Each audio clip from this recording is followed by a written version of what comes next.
What is going on, YouTube? It is your boy, MrBaboon, back with another reaction. This time we have, how did a whole village disappear? How did a whole village disappear? But that's what we're going to find out today. You know what I'm saying? It's also the, what's it called? The Lost it's in the description, okay? The Lost I can't say it. No, I'm not gonna try. Not even gonna try that. Okay, just you guys might check out the whole video just so you guys can see what that is I'm talking about. You know what I'm saying? But sorry for the long intro for that one. I have no idea. Didn't know how to say it. Make sure you guys check the description down below for the video. You know what I'm saying? Comment. Let me know what you guys think about this video when we get into it. Like, comment, subscribe, turn on post notifications. That way you guys never miss a video. Check the description. I will have the link for the video and the link for the channel. I think without that being said, we're going to go and jump into it. I got hiccups after smoking.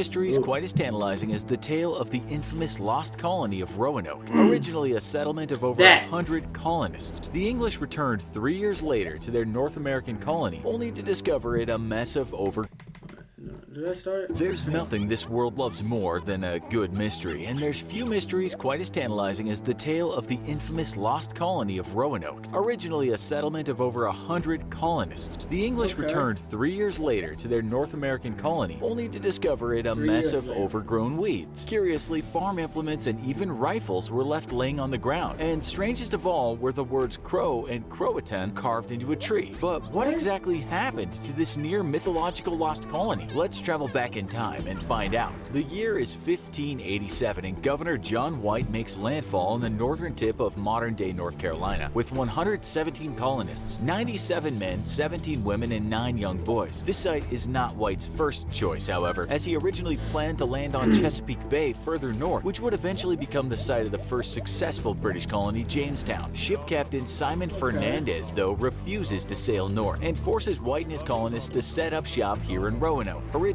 meant to be a pit stop so the ship could pick up a previous 15 men left there 2 years ago. The location becomes permanent when the colonists are forced to offload. As far as the 15 men they had planned to pick up, there's no sign of them, and instead the colonists find signs of a massacre, an inauspicious start for the new colony. For White, this is his second trip to Roanoke, and for the British, it's one of several faltering attempts to settle in the New World. In 1578, Queen Elizabeth I tasked Sir Humphrey Gilbert to sail to the New World and discover lands that had not yet been claimed by the Spanish in order for England to make her stake. On an initial expedition, Gilbert located some suitable sites for a permanent colony, but on his second expedition, his ship was lost in a shipwreck. After his death, his half-brother Walter Raleigh then took over the task of finding lands to colonize and planned to scout for locations ranging from Spanish Florida to the Arctic. Would-be Governor John White is on Raleigh's second edition, which makes landfall with a garrison of troops in Roanoke in 1585. Their job is to set up a fort from which British power in the New World could be consolidated. And after making contact with local Native Americans, relations are initially good. The Roanoke and the Croatan tribes both proved to be friendly to the British, and representatives from their tribes sailed back to England with John White and are introduced to Queen Elizabeth's court. These men would be given the English names of Wanchese and Manteo, with Manteo becoming the first baptized Protestant Native American. Unfortunately, back in the New World, the commander of the British garrison quickly soured relations with other native tribes and led 2 separate campaigns against native villages within a matter of months. Having thrown the proverbial stone into the hornet's nest, the British fort soon found itself under constant attack, and when Sir Francis Drake passed by the area on one of his explorations of the New World, the men in the fort rushed to the ship to be rescued. So great was their haste aboard that they left 3 men behind who had been on an expedition out in the woods. When the British finally returned back to the colony later in the year, they discovered the fort completely abandoned, and the 3 men who had been left in the woods were not in sight. McDonald's delivers. Is that what he's about to say? That was not in sight, right? Pistachio cream cold brew. Thanks. That has to be what he was going to say. Has to be. That was not in sight. Let's see. Let's see. Has to be, right?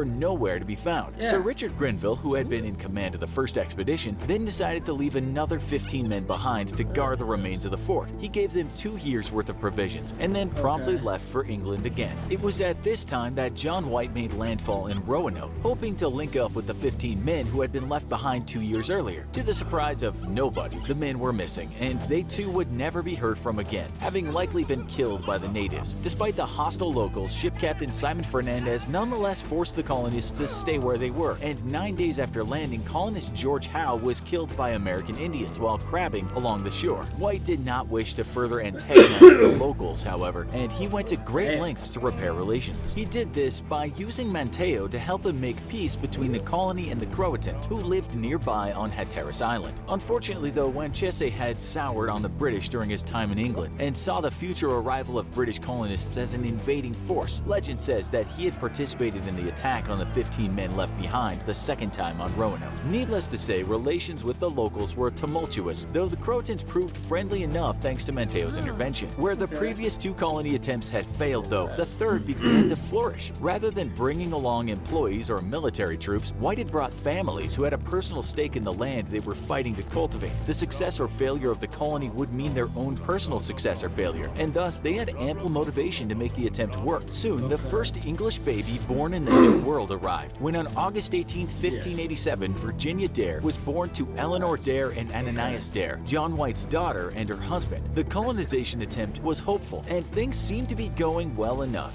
There was one major problem though. The colonists had arrived too late to plant crops and were in dire need of fresh supplies. In order to secure the colony's future, John White left the New World behind to sail for England, hoping to be back by the new year with supplies. Yet when he arrived back home in England, John White returned to a world on the verge of war. England was facing off against the Spanish Armada, and every available ship was needed to fend off the far superior Spanish Navy. For 3 long years, White was unable to return to Roanoke, but finally in 1590 he made the voyage back across the Atlantic. Upon his arrival, White was initially hopeful. From a distance, he could see that the housing had been established, and the protective walls made of pines had been repaired. He became worried as they neared the shore, though, when he saw no signs of activity or smoke from fires. As his rowboat made landfall, his worst fears were confirmed. The colony was abandoned. The entire fort was overgrown with grass and weeds, and guns lay strewn about throughout the village. Chests within which valuables were kept and had been hidden in holes in the ground were broken open, and their contents of precious books, pictures, and personal belongings lay spilled across the floor. Curiously, valuables such as jewelry had been left behind, as had been all the extremely valuable guns and farm equipment. Whatever had happened to the colony, looting by the natives seemed to be improbable.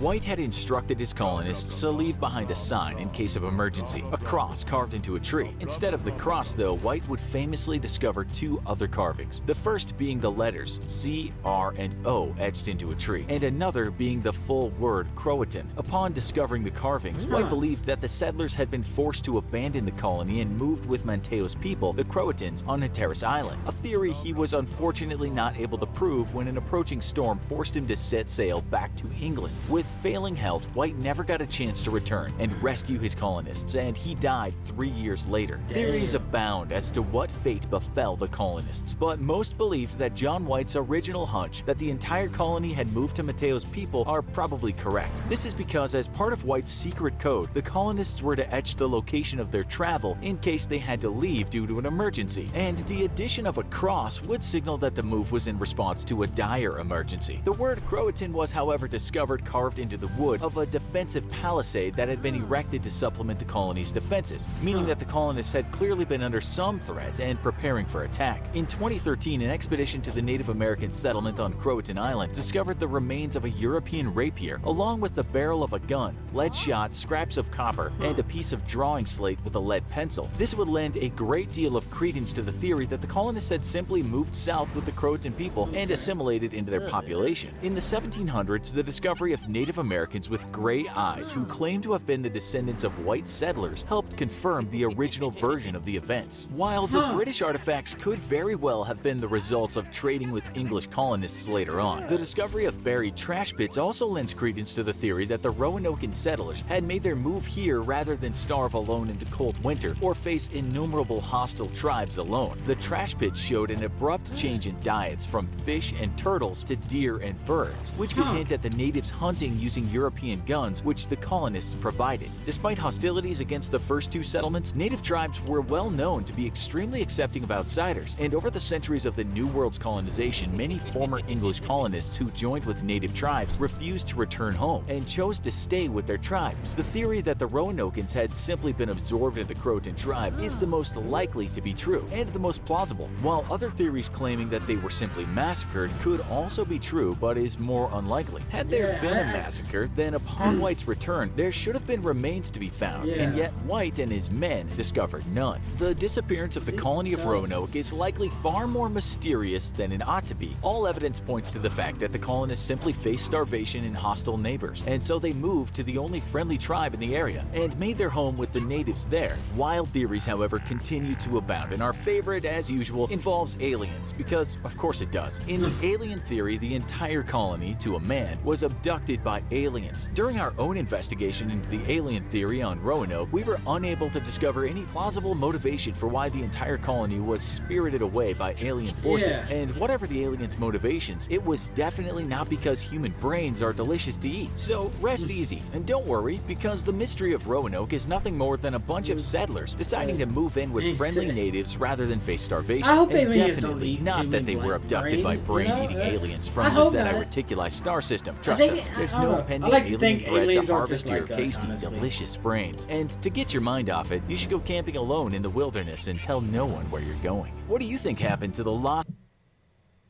settlers of Roanoke? Let us... I mean, I'm not really sure. I'm not really sure. I want to say that, you know, they just joined that tribe, pretty much. You know, that friendly tribe. That's what I want to say. I want to say they just joined the friendly tribe. You know, that one tribe that was the friend. You guys know what I mean, right? I want to say that's what happened. I want to say they just joined that tribe. That's what I'm going with. That's what I'm leaning towards. Because if they would have got massacred, there would have been remains and, you know what I mean, a lot more stuff. And I feel like if there was a war that broke out, it would have been, like, boned down a little bit on some of the walls. You know what I mean? Like, something like that would be shown. But, like, I mean, there wasn't. So I think they just moved to that with that tribe. And they found out, you know what I mean? That's what I'm going with. That's what I'm leaning towards. Let me know what you guys think down below in the comments. I think without that being said, that's going to be it for the day. Make sure you guys like, comment, subscribe, turn on post notifications if you guys are new. Let me know what you guys think down below. Share if you guys think someone else will enjoy it too. I think that's going to do it. Positivity is key. Motivation is key. Happiness is key. I'll see you guys in the next video. You guys stay safe. Watch out for each other. I think that's it. Yeah, that's it. You guys stay safe.